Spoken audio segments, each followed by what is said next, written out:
يا لغتي عربية حسبي بأنك منطقي وبياني عربية قلبي. Peace. I think some presidents have said this, for political reasons or something. And we're not saying that peace is not part of Islam. It should be, and it is. But for many, yeah, for not many, for all. Not for all.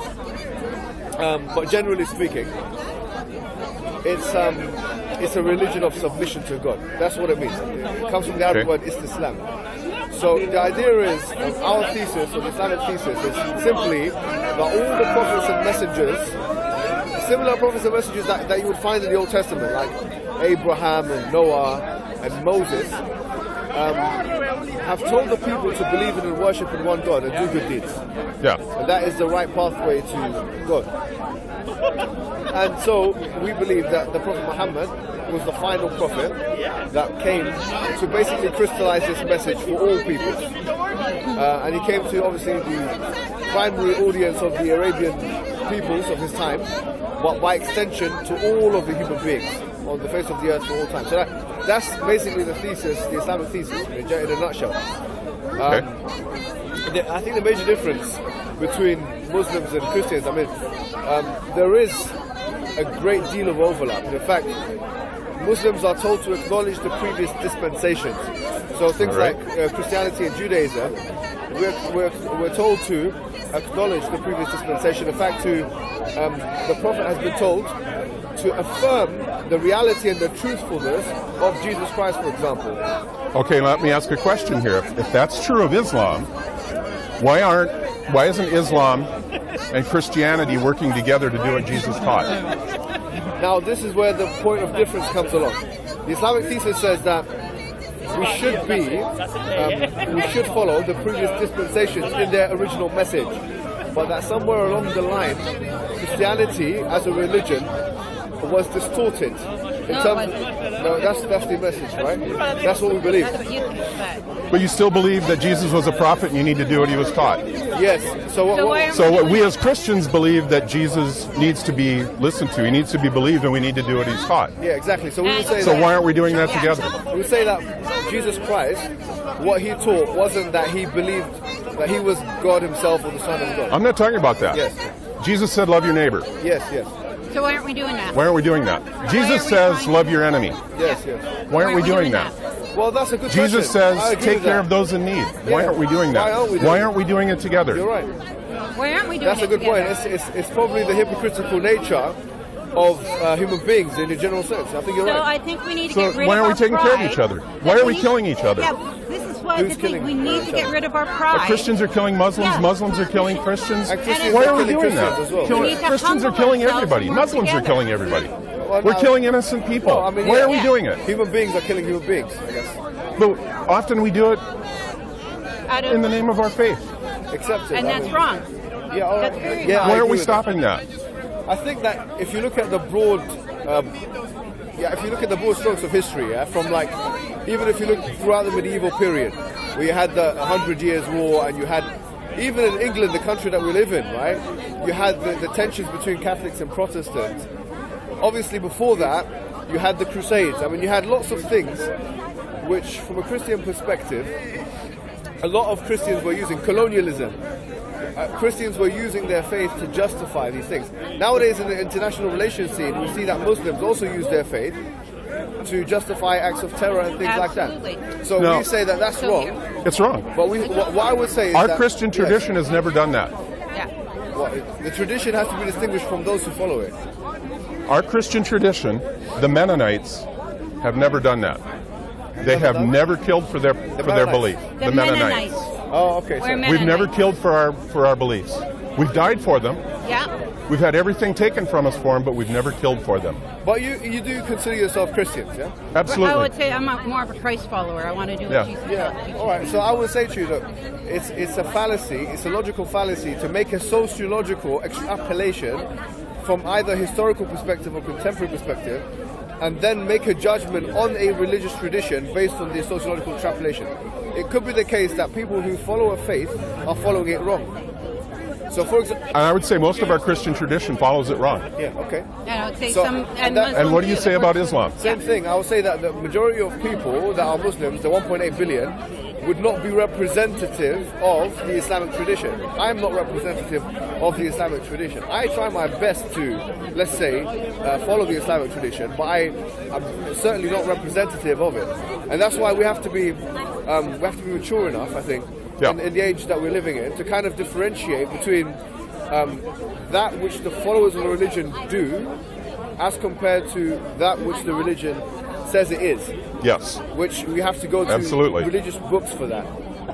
Do you see what I mean? Yes. So I think generally speaking, unfortunately, there has been a media narrative in the 21st century, a meta-narrative, I would argue, that is kind of pushing the argument that, okay, well, look at how bad religion has created the world. I mean, look how bad religion is, because look at the world, how it's all, people are killing each other. But I would put to you as well, I would put to you that I agree with you. if you look at if you look at the 10 most deadliest conflicts as per casualties of people that have been killed in all times, you'll find that the majority of those, yes, are in fact secularist type wars. Like, for example, World War absolutely. II. World War II, I think 40 million people were killed in World War II. Some estimates say more than that. Yeah. And that Yeah. was the deadliest war of all time. And it was nothing but a secularist, nationalistic conflict between European nations who were obsessed with colonizing parts of the world. Yeah.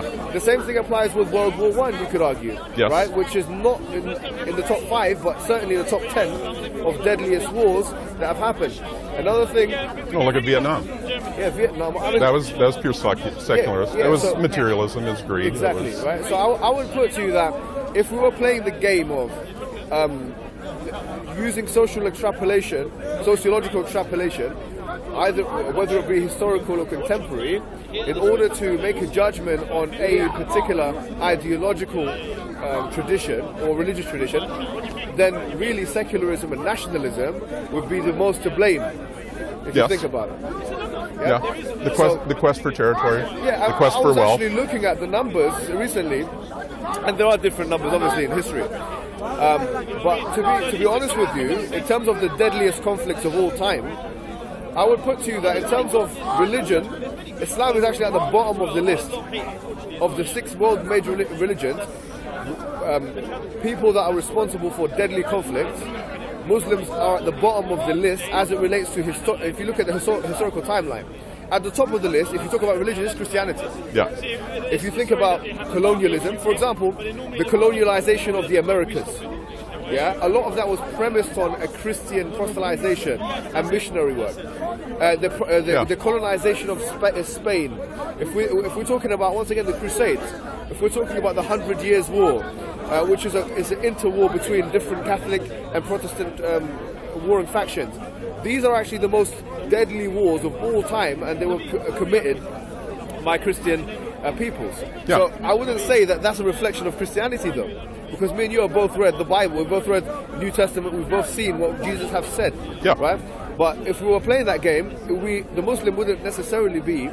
I mean, one of the most deadliest wars of all time was Mongolia, the Mongolian Empire, and their dissemination of different peoples and stuff like that. And that, at first, was not Muslim, although some historians say that the Mongolians became Muslim thereafter. So, I guess what I'm trying to say to you is, humans are humans, right? You know, Humans the are Quran humans. says a really Yeah. interesting thing in chapter 3. But our faith calls us Yes. to be different in a human world, to present a different approach as God calls us to. Yes. So, yeah, we can say that's human. We can say that very often people from our own traditions are acting in a way that's human. They want power, they want wealth, they want those sorts of things. But what are we doing to counter that? As people who believe that Jesus was a prophet, we believe Jesus was more than a prophet. If we're going to take him seriously, we need to do what he says. And that's counter to that. And why aren't we doing that together? I think that is a good question that we ought to put to people. I mean, I don't think people are following Jesus' message or Muhammad's message or any religious message in a full sense, because they'll always be kind of obscured by these kind of sociological / political motivations that they may have. And that's why that's the danger of, once again, social extrapolation to judge a religious tradition. But I'm not trying to judge a religious tradition. Yeah. Well, I'm judging my own. Right. Okay.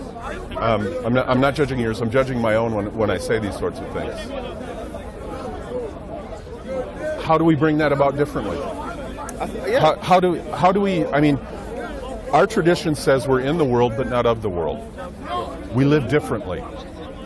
We try not to buy into the sociological norms. We try not to buy into greed and power and those things that corrupt us, those things that create much of the evil that we have around us. We believe that we need to work for peace. And that starts with dialogue. That starts understanding each other. So having these discussions, Yeah, right? I agree with that sentiment. Yeah, so I think it's important to have these discussions. Also to understand our purpose in life. I genuinely believe that if more people had meaningful conversations about purpose, that's why we're here, Yeah. right? What are we actually doing on this planet? Because at the end of the day, if human beings are not grounded and anchored with a purpose, then they will have tendency to be left to their own devices and have quests for money, greed and these things. And so I'll put to you that the purpose of life is simply to worship God. That's And I would believe. put to you that the greatest act of worship is to do what he says. I agree that. Yes. So the question is now, who is God? I don't have an answer to that. God's mysterious. I believe that when I do what God says, or when I try to do what God says, I can get a closer understanding of who God is, but I can never define God. I can never say God is. All I can say is, I know God is real. I know God is present. That's as far as I can go. And I would go one further. I would say that God is love. It's Yeah, not this, God is love. It's not division or hate or anything, or trying to say one religion is better than the other, or you need to convert to this to get to heaven or whatever.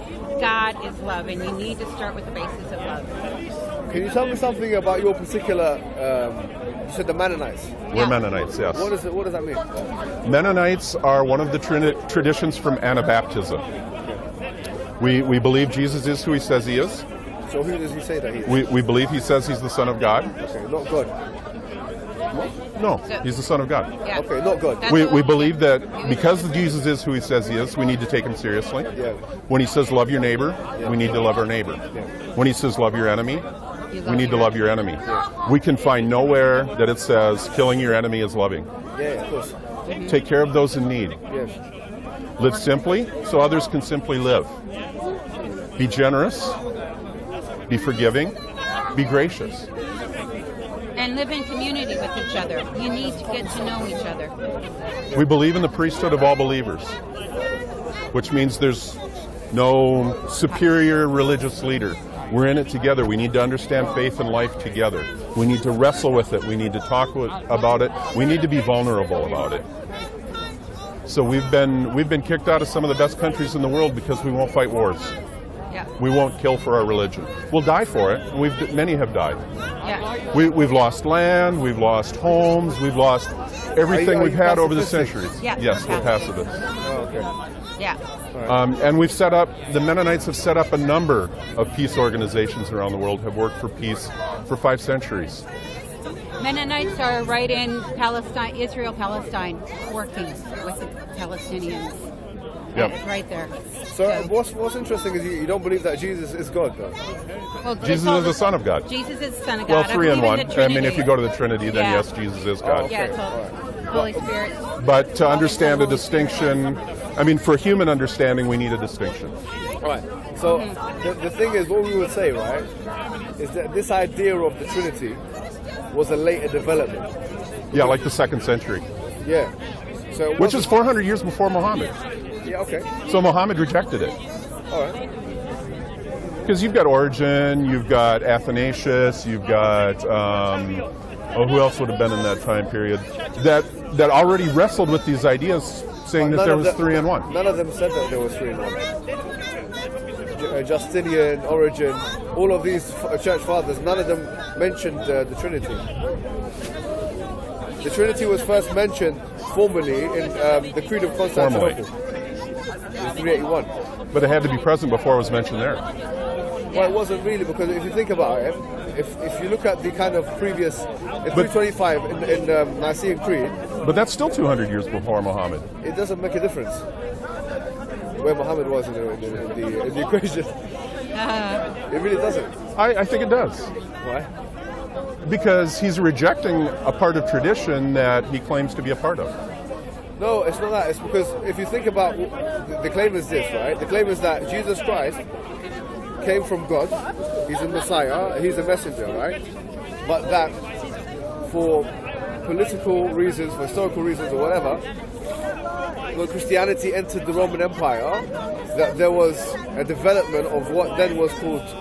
He gets this from the New Atheist. The new atheist? Yeah. Okay. No, not necessarily. We believe in this anyways. This is part of our belief as Muslims. Okay. Is that what you get? Okay. You see what I'm saying? So we would say that there was a slow transition from Binitarianism to Trinitarianism.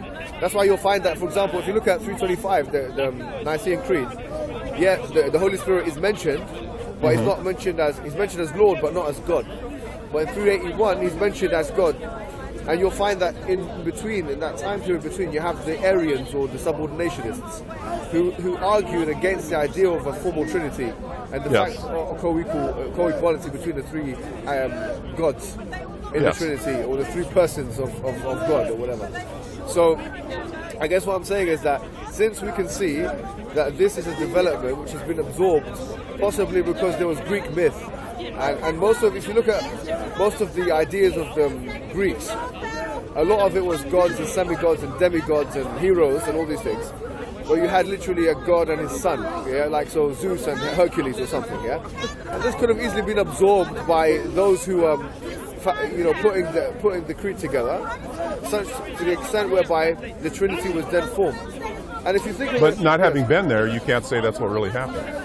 Well, you can't say anything for certain, right? So that what I've just said here is speculation. Is to some extent me trying to put the historical dots together. But what I can tell you is that what isn't speculation is that in the beginning of the mission of Jesus Christ, that from what we can see, the early communities like the Ebionites, they didn't believe in the idea of a Trinity. The Church Fathers did not believe in the idea of a Trinity. So you've just mentioned some of them, like Origen and Justinian, or Tertullian. Yeah. All of these Church Fathers did not recognize the idea of a Trinity. In fact, most of them were more along the lines of, either subordinationism, Arianism, monotheism, really. Yeah. Which is more in line with the Old Testament tradition of these prophets coming to their respective peoples and telling people to worship one God. So the idea is the truth has not changed from the time of Moses to Jesus, for example, right? When Moses was telling his people to worship one God in a unified form, and it's not three persons, and the fact that the Old Testament doesn't mention anything of a Trinity in any sense, and the New Testament doesn't even do that in any explicit sense, although there are some passages. He's trying to say that Christians are polytheistic and not monotheistic. No. So we're heretics. No, we're one God. One God. Yeah, but if I say, is Jesus God? Or is the Father God? Is the Son God? The Holy Spirit God? All in one. So that would be three gods that I'm holding up. No. You know what I mean? So, for reference, do you see the Shekinah of the Old Testament being distinct from God? Pardon? The Shekinah. Yes. That's mentioned in the Old Testament. Is that distinct from God? Well, I mean, look, the thing is, this is what I think. Yeah? I genuinely believe a lot of Christians will superimpose their Trinitarian belief system on the Old Testament narrative in order to bring about this forged idea. That's not the question I asked. Okay. What is the Shekinah? You tell me. You can educate me with it. Well, you know the Old Testament. You're telling me about the New Testament. You're telling me about what happened. Please what is the Shekinah? You can educate me, please. Tell us. The Shekinah is the Spirit of God. Okay. It's not distinct from God. The one mentioned in Genesis in the beginning, like the first chapter, yeah? And his spirit. Well, it's mentioned in a few places throughout the Old Testament. Okay. Is the Spirit of God distinct from God? Well, to be honest with you, I don't see that it is a God in and of itself. I don't think it is. What is it? It isn't. What is it then? Well, it's not mentioned as a God in the Old Testament, is it? No. Okay, so it's sometimes mentioned as the breath of God. Fine, but it's so not mentioned God? as a God, as a separate God, as a But is it God? No, it's not God. No, It's not. The Old Testament doesn't say that. So it's something distinct. Yeah, it's not God. Would the Jewish people recognize the Shekinah as being distinct from God? Well, that's a good question. I think they would not see it as God. Yes. Okay. And if you look at any exegesis of the Old Testament, like for example in Genesis, Oh, he tripped over the stand. in Genesis 1, I think it's Genesis 1, isn't it? That's one of the places, yeah. In Genesis 1, where the Shekinah is mentioned, the Spirit of God, that almost all the Exciting conversation. Carried away. all the exegetes, right? I don't think any of them said that this Spirit was a God in and of himself. No. Yeah. Which is the point. But I'm is making. it God? No. Is it distinct from God? I don't know. To be honest. I have to look at the exegesis. I would believe that is God. It's not, the Spirit is God. Have you got it's any, not like, distinct from You were God. asking about what the Jewish people said, like Yeah. the scholars of the Jews. Has anyone said that is what you're saying it is? I haven't asked. Okay. No, I haven't. And I looked need at to, it. so. Yeah. And I have a friend I'll ask. What I Yeah, do we have remember- a very Good, strong yeah. But what I was saying to you is that this is the point, right? Yeah. So the truth has not and cannot change. From the Old Testament, the mentions of the Trinity are not present No. explicitly or implicitly. The idea of there being any other persons of God, and I'm being explicit with my usage of words here, Okay, yeah. any other person in God, yeah, or as part of God, is not mentioned in the Old Testament whatsoever. Okay. So I would conclude that from an Old Testament reading, it's impossible to come to a conclusion that the Trinity is in fact present. But this is why we believe in the New Testament as well. Yes. But then even the New Testament. New Testament does speak about the Spirit, three in one, and in Paul states something. Paul, yeah, I would agree that Yeah, Paul mentions Paul. it. Yes, Paul makes it very explicit, and that's part of So the- we're looking at, So year then- 50, 60. Yes. So Paul, in his books, I think he wrote 13 books of the New Testament. Is that correct? Yeah. Something like that. Yeah. That many? No, not that No, many. not that many. 9? I can't remember. Well, because some of them are questionable. Yeah. I'd have to think through it, but yeah. So at any rate, Paul, I would agree, introduced the idea of Trinitarianism. He was Okay. explicit. But then what we're saying here is that Paul was part of that historical development of the Trinity. Okay. Christ, yeah. But it's not Jesus, is it? I mean, Paul is not Jesus. No. Jesus Christ has never said, right, that, I'm God. Jesus said he was God. Well, Jesus has said he's the Son of God. Yeah. Yeah. Yeah. The Alpha and the Omega. okay. The beginning and the end. One with God. When did he say I'm God? I have to look up my Bible. When did he say it was God? He didn't say it was God. Revelation chapter 1 verse 18. What did he say? Revelation 1:18. First and the last. Okay, so Omega, first and the last. Which is the same. that's God, right? Yep. It So was a Melchizedek first is God. century. What's that? Melchizedek is God then. Melchizedek has been referred to as the Alpha and Omega as well. Melchizedek was never referred to as Alpha and the Omega, first and the last. He was always there. Melchizedek was being eternal, okay, like it. But Melchizedek is an example. Jesus himself said, I am the first and I am the last, I am the Alpha and the Omega. Behold, I was dead and I am alive. He can only clearly refer to Jesus. Okay, but did he say I'm God? Say your words. So he said, well, did Muhammad ever say I'm a prophet in the Quran? Actually, there are places in the Did Quran Muhammad where he's, did Muhammad ever say, sir. I'm a prophet in the Quran? the Quran is a speech from God. No, did Muhammad ever say in the Quran, I am a prophet? Yes. قُلْ إِنِّي رَسُولُ اللَّهِ إِلَيْكُمْ Give me جَمِيعًا. the source. Give the source now. There's many places actually. Muhammad himself said, I am a prophet. Well, God is instructing the Prophet to tell them No, that. that's different. Muhammad- it's not Muhammad that's speaking. different. That is different. When Muhammad himself said, I am a prophet, Muhammad doesn't speak in the Quran. It's a you speech didn't from think God. about it. Thank you. So you admit that No, Muhammad is not a doesn't. prophet. The Quran is So a you speech admit, from so God. you admit on the same basis, that Muhammad is not a prophet. You asked the question, did Jesus say? Quran? You asked the question. Where's the Quran? Wait, you asked the question, okay? But what is the Quran? Did you or did you not ask the question? Did Jesus say, "I am God"? Okay. If you're actually asking those exact words, "I am God," no, he did not. But he made claims. Okay. He made certain claims. Well, the thing is, the Quran is meant to be a He speech made from God. he made claims about himself. Okay, that clearly referred to him being a supreme deity, to be God Almighty himself. The question is, when he spoke those claims, was he a prophet? Jesus is a prophet, yes? Yes, yes. So was he a true prophet or a false prophet? What are you talking about? Was he a true prophet or false prophet? You believe the true prophet? He's a true prophet. In which case, why do you not believe what he said about himself?